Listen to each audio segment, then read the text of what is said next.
होली की शाम को तरुण की हत्या कर दी जाती है। इस हत्या के पीछे करीब 7 लोगों को दिल्ली पुलिस ने अरेस्ट कर लिया है। बताया ये जा रहा है कि होली वाले दिन विवाद होने के बाद एक भीड़ तरुण के घर की तरफ पहुंचती है और लाठी डंडों से मार मार के उसकी जान ले लेती है। उसके बाद से ही यहाँ उत्तम नगर में की बात करें तो उत्तम नगर में काफ़ी तनावपूर्ण माहौल रहा है। जो लोकल लोग हैं यहाँ के, उनमें काफ़ी आक्रोश था, काफ़ी गुस्सा था और पिछले 2 दिनों से कहीं ना कहीं धरने प्रदर्शन किए जा रहे थे, जिसकी वजह से काफ़ी ज़्यादा दिक्कतें आम जनमानस को आ रही थी। आज जो देखा गया है, एमसीडी के बुलडोजर यहाँ आए हैं और एमसीडी के बुलडोजर यहाँ काम पे लग गए हैं। बताया ये जा रहा है कि ये वही घर हैं जिनमें जो अक्यूज्ड हैं, जिन पे ये आरोप लगा है कि उन्होंने तरुण को मारा, उनके घरों को अब जमीन दोज किया जा रहा है। एमसीडी का ये कहना है कि ये जो कंस्ट्रक्शन थी घरों में, ये इलीगल कंस्ट्रक्शन थी, अतिक्रमण किया गया था, जिसके वजह से ये जो पूरा कदम है एमसीडी ने उठाया है। अब देखना ये दिलचस्प होगा कि ये कदम उठाने के बाद, घरों को जमीन दोज करने के बाद क्या जो आम जनता है उनका गुस्सा कहीं ना कहीं कम होता है या नहीं, और शांति व्यवस्था जो है वो उत्तम नगर में दोबारा बहाल हो पाती है या नहीं। दिल्ली पुलिस ने ये ध्यान रखा है कि लोगों का गुस्सा शांत रहे, या अगर लोग उग्र भी हो तो वो पूरी सिचुएशन को जल्दी से जल्दी कंट्रोल में ला सके। इसलिए पिछले 2 दिनों से काफ़ी ज़्यादा भारी संख्या में पुलिस के लोग यहाँ डिप्लॉयड हैं और ये सुनिश्चित कर रहे हैं कि कोई भी आदमी अपने घर से बेवजह बाहर ना निकले। अगले कुछ घंटे और अगले कुछ दिन काफ़ी दिलचस्प होने वाले हैं, क्योंकि अब ये देखना होगा कि क्या उत्तम नगर में एक बार फिर से शांति बहाल हो सकती है। दिल्ली के उत्तम नगर में जिस तरह से वाकया हुआ है, होली के दिन एक शख्स की हत्या कर दी गई जिसका नाम तरुण था। अब उसको लेकर तमाम सवाल खड़े हो रहे हैं। 14 आरोपी गिरफ्तार हुए हैं और ये कहा जा रहा है सायरा नाम की एक लड़की थी जिसके ऊपर गुब्बारा फेंका गया था, जिसके बाद ये सारा विवाद हुआ। हमारे साथ एडवोकेट सुमित जुड़ गए हैं जो इस केस से जुड़े हुए हैं। सुमित, इस केस में सबसे पहले आपसे जानना चाहूंगा अपडेट क्या है? ये देखिए, जो अरेस्टिंग है 14+2 है। 2 लोग जो माइनर हैं वो भी इसमें इंक्लूड हैं, प्लस 14 जो मेजर है इंक्लूड हैं। इसमें 3 महिलाएं भी शामिल हैं। वो तीनों महिलाओं को भी कल पुलिस ने अरेस्ट कर लिया था। तो अभी तक टोटल मिला के 16 हो गए हैं। और आज जिस तरीके से टीम लगी है हमारी पुलिस से, लगातार कांटेक्ट में हम लोग, जो टीम लगी है पकड़ने के लिए, तो शायद आज भी कुछ अक्यूज की गिरफ्तारी हो सकती है। तो सुमित, जानना चाहूंगा इसके पीछे वजह क्या रही, प्लस कितने लोग इसमें पूरे शामिल थे? ये एक हेट क्राइम था चिराग जी। होली, क्योंकि हम लोग जो हिंदू त्योहार है वो लगभग 5, 6, 7 बजे तक खेल के उसको वाइंड अप कर देते हैं। ये घटना रात को 10:30 बजे की है। उस घर की एक बच्ची है 7 साल की, जो कि दूसरी क्लास में पढ़ती है। अपने घर की 2nd फ्लोर की बालकनी में खड़ी थी। उसके हाथ में एक पानी से भरा गुब्बारा था, जो कि इन्होंने दिन में खेलने के लिए बनाया होगा, तो बाद में रह गया था। वो बच्ची उसको उससे खेल रही थी। गलती से उसके हाथ से वो गुब्बारा 2nd फ्लोर से नीचे गिर गया, जो कि नीचे गली में जाके फटा था। वहां से पड़ोस में रहने वाली एक महिला थी, सायरा एलियस काली, वो उधर से गुजर रही थी। उसके ऊपर उस पानी की कुछ छींटें लग गई थी। उसने उस छोटी सी बात को लेके उस बच्ची को सेक्सुअल रिमार्क्स पास किए, उसको कास्टिस रिमार्क्स पास किए। ये सारी बातें जो मृतक तरुण है, उसकी मदर ठीक बाहर खड़ी हुई थी, उन्होंने सुनी। तो उन्होंने उसको एतराज जताया कि अगर बच्ची से गुब्बारा गिर गया तो आप बच्ची के बारे में ऐसा कैसे बोल सकते हो। इस बात को लेके झगड़ा शुरू हुआ। तो जो ये महिला है, इसने, क्योंकि उस गली में इनके काफी सारे मकान हैं, जो मुस्लिम कम्युनिटी है, इसने चिल्लाना शुरू किया। इसके पास मोबाइल था, इसने फोन करके काफी लोगों को एकदम से बुला, और इसका शोर सुन के जो तरुण है उसके पेरेंट्स भी आ गए बाहर। उसके और रिलेटिव रहते वो भी बाहर आ गए। वो उन्होंने हाथ जोड़ के इससे माफी मांगी, क्योंकि बड़े अग्रेशन में थी। तो सबने इससे माफी मांगी, लेकिन इसने बोला आज तुम्हें मजा चखाना है। उसके बाद 10 से 15 मिनट के अंदर अंदर गली की दोनों तरफ से मॉब आ गई, और जिनके हाथ में लाठी, डंडे, हथियार, रॉड, आरी, किसी के पास चाकू था, किसी के पास ईंट पत्थर, जितने भी लोग आए, छोटे बड़े, सबके पास कुछ ना कुछ चाहिए थी। आते ही इस पूरे परिवार पे अटैक कर दिया। ये लोग जान बचाने के लिए अपने घर में घुसे, इनके घर के दरवाजे तोड़ दिए, रेलिंग तोड़ दी। उस बच्ची को उठाने की कोशिश की, जो महज 7 साल की बच्ची है।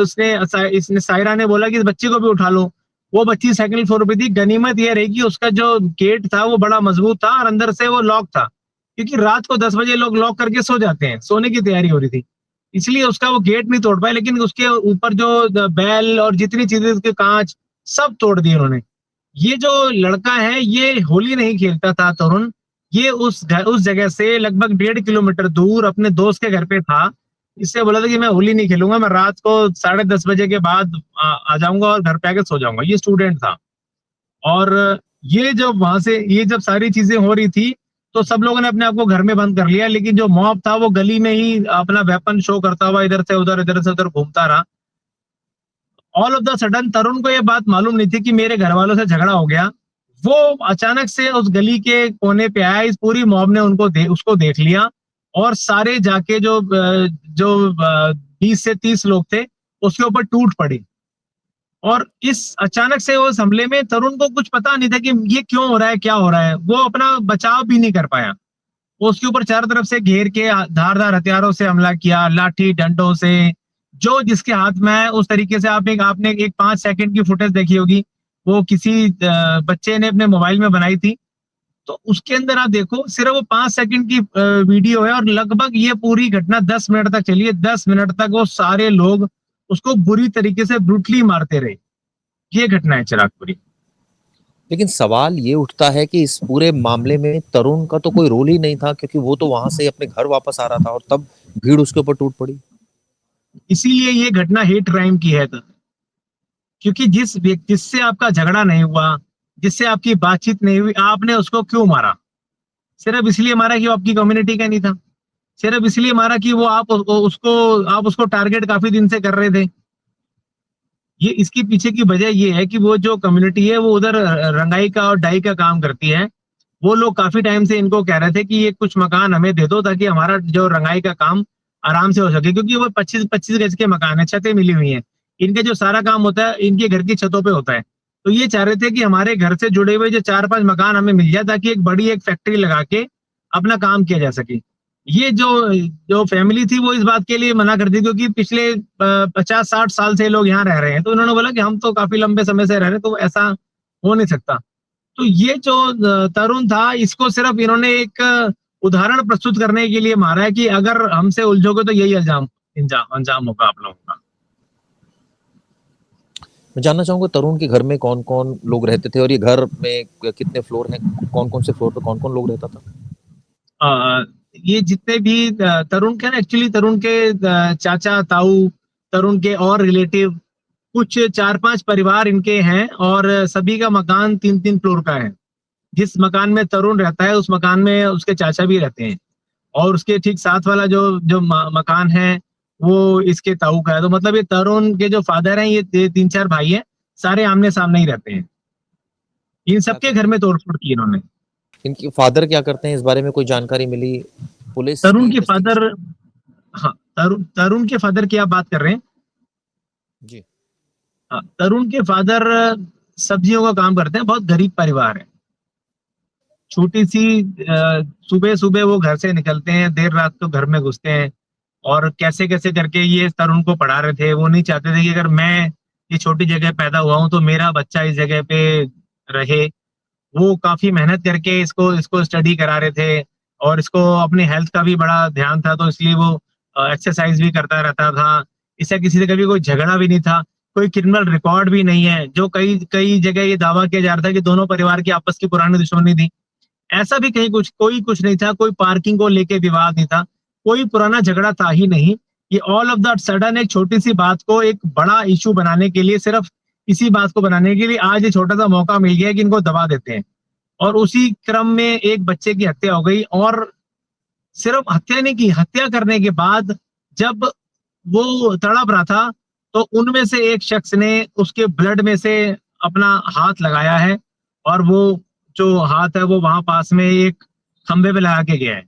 और उसके बाद रात को 2:30 से 3 बजे जब वापस आए तो गाना लगाया कि खून की होलियां खेलेंगे। पुलिस के एक्शन की अगर बात करूं तो पुलिस ने क्या अभी तक लिया और वहां लॉ एंड ऑर्डर की क्या सिचुएशन है इसमें? देखिए चिराग, सबसे पहले वाले दिन में पुलिस ने हमें बड़ा निराश किया था, क्योंकि मैं शुरू से ही उस केस से जुड़ा रहा था। मेरी पुराने नॉन फैमिली थी, तो पहले दिन ही मैंने उनको सारी सिचुएशन बताई थी। लेकिन पुलिस ने इसको आपसी झगड़ा का किया। और शुरू में जो पुलिस ऑफिसर थे उन्होंने भी ऐसे बेतुके बयान दिए जिससे पब्लिक भड़की। जो पब्लिक का रोष है वो सिर्फ इसीलिए है क्योंकि वहां पे जो पब्लिक थी वो सच जानती थी, लेकिन पुलिस ऑफिसर की शुरुआती रवैये की वजह से लोगों में गुस्सा भड़का इसीलिए जो पुलिस को अपना बचाव करना पड़ा, बैरिकेडिंग लगानी पड़ी, उत्तम नगर को पूरी छावनी में तब्दील करना पड़ा। बाद में जब सीनियर ऑफिसर्स वहां पहुंचे, उन्होंने वो बात को सारा समझा और हमने उनको जब ब्रीफ किया तो उन्होंने ये माना और जो सेक्शंस हम कह रहे थे वो ऐड ऑन किए। अब उस सेक्शंस के हिसाब से सारी इन्वेस्टिगेशन हो रही है। अब एसीपी इस केस को सारी लीड कर रहे हैं, उसको इन्वेस्टिगेट कर रहे हैं। एसीपी की जो टीम है वो पूरे केस को इन्वेस्टिगेट कर रही है। उसके बाद ये जो गिरफ्तारियों का सिलसिला है ये शुरू हुआ है।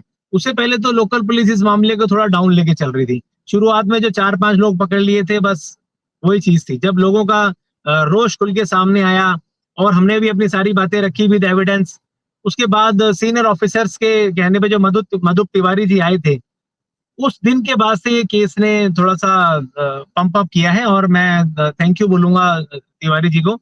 उनके आने के बाद ये चीजें अब प्रॉपर चल पड़ी हैं और हमने जो जिनके नाम दिए थे उन सबके नाम एफआईआर में दर्ज हो चुके हैं और 16 लोग अरेस्ट कर लिए गए पूरे हैं। मामले को बहुत सीरियसली नहीं लिया, शायद यही वजह थी कि ये लोग ज्यादा एग्रीगेट हो रही थी वहां पर। अगर पुलिस इस पूरे मामले को सीरियसली लेती, सबसे पहली चीज तो है जिस तरीके से आज उत्तम नगर को छावनी बना दिया, अगर उसका 2% भी होली वाले दिन किया होता प्रिकॉशंस, क्योंकि होली दिवाली पे झगड़ा होता है, अगर उस बात की प्रिकॉशंस पुलिस पहले दिन ही लेती, कुछ बीट ऑफिसर्स को सेंसिटिव एरिया में तैनात किया जाता, उसके पास में एक और मोहल्ला है क्योंकि अब रमजान के दिन चल रहे हैं, होली भी बीच में आ गई, तो झगड़ा होने के चांसेस काफी ज्यादा थे। तो अगर बीट ऑफिसर्स को इमीडिएटली या कुछ और एक्स्ट्रा फोर्स, जैसे अब एक्स्ट्रा फोर्स मंगाई है, होली के लिए कुछ एक्स्ट्रा फोर्स डिप्लॉय करा दी जाती तो फिर हो सकता है ये इतना बड़ा झगड़ा होता ही नहीं, तरुण आज परिवार के बीच में होता। चलिए, इसमें अभी तक आपने आरोपियों की टोटल डिटेल अगर बात करें तो कितने आरोपी 16 इसमें गिरफ्तार हुए हैं कि 14 हाँ, गिरफ्तार हुए? टोटल इसके अंदर 22 आरोपी हैं। मैं सबसे पहले आज तक पे उनके नाम लेके बता देता हूँ, इससे पहले इनके नाम रिवील नहीं हुए हैं। तो सबसे पहले तो जो इस पूरे झगड़े को शुरू करने वाली थी उसका नाम है काली एलियस सायरा और एक लेडी थी शरीफन, एक ये लेडी थी सलमा। इन तीनों लेडीज का एक्टिव रोल था, इनके पास वेपन थे। इन्होंने वेपन से पहले जो लक्ष्मी देवी है उनकी पिटाई करी, जो तरुण की माँ है। उसके बाद बाकी जो वहां पे उनके फैमिली मेंबर थे उनकी पिटाई की। तरुण के मर्डर में भी ये लेडी शामिल थी। उसके अलावा एक उमरुद्दीन, कमरुद्दीन, जुम्मादीन, मुश्ताक, मुज्जी, इमरान, लाला, ताहिर, समीर, सोहेल, अमीन, रेहान, साहिल, फैजान, शकील, रिजवान, अयान, इस्माइल, रफीक, ये लोग थे, जिसमें से कुछ एक लोग अभी एक्सपाउंडिंग है जो पकड़े नहीं जा सके। उसके अंदर 6 लोग टोटल अभी बचे हुए हैं जिनको पकड़ा जाना है पुलिस के द्वारा। लेकिन आपका तो कहना है कि मॉब काफी थी उस वक्त और आरोपियों की संख्या ये जो मैंने आपको नाम बताए ये वो हैं जो आइडेंटिफाई हुए हैं और हमने उसमें बताया कि काफी लोग वहां थे। लगभग वहां पे तो जो अगर जो जश्नदीदों की माने तो लगभग 40 से 50 लोग थे, लेकिन वहां कोई सीसीटीवी कैमरा नहीं और लोग आसपास के एरिया से आए थे। तो हमने इसमें बताया कि अगर जो लोगों को बाकी पकड़ा जाएगा उनको सामने पे आने पर हम पहचान सकते हैं। तो जब जैसे जैसे पुलिस बाकी लोगों को डिटेन करेगी, आइडेंटिफाई हम लोगों से कराया जाएगा, तो हम उनके भी नाम पहचान लेंगे और बता देंगे। लेकिन इस पूरी घटना ने ये 22 लोग जो मैंने आपको नाम बताया, ये 22 लोग। हाँ जी, लापरवाही की वजह से ही जनता भड़की। अगर पहले ही दिन ये स्ट्रिक्ट एक्शन हो जाता, आज भी 22 लोगों के जो नाम है नामजद किए गए हैं और उसके अलावा भी पुलिस ढूंढ रही है कौन कौन था। सर्विलांस लगा रखी है पुलिस ने, कॉल डिटेल रिकॉर्ड्स मंगाए हैं, आसपास के इलाके की सीसीटीवी फुटेज चेक की जा रही है। तो अगर ये पहले दिन ही तो इस मामले को सीरियसली लिया जाता तो मुझे नहीं लगता कि इतना बड़ा सीन क्रिएट होता। जी सुमित, आपने हमसे बात की, क्राइम तक से बात की, बहुत बहुत शुक्रिया आपका। बहुत बहुत धन्यवाद।